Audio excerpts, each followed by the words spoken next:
The climb. The old ghost road begins by disappearing into the bush, following an old miner's route into the mountains of New Zealand's west coast. It will take us 4 days to walk its length, but for now there is only one direction, up.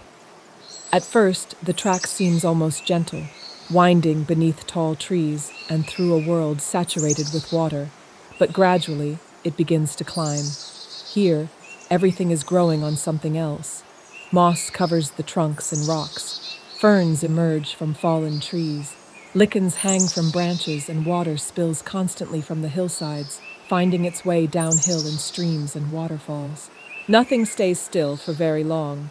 Trees fall, but they don't really disappear. They become bridges, nurse logs, soil, places for another generation of plants to begin. And amongst all this life are strange reminders that people once tried to tame this place. Old metal tubs lie beside the track. A battered kettle sits quietly in the moss. Ordinary objects abandoned by the miners who came into these mountains more than a century ago. But the forest remained. Slowly, patiently, it has been taking everything back.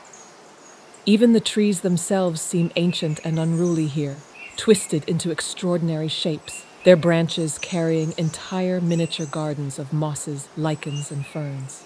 There are sudden flashes of color, pink leaves amongst the green, a brilliant red mushroom on the forest floor, and the deep red heartwood exposed when an old tree finally tears apart. And still, the track climbs. Then, almost without warning, the forest begins to open.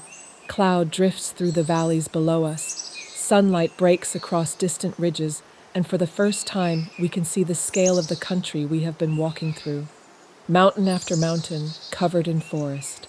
And somewhere amongst it, a tiny track continues upward.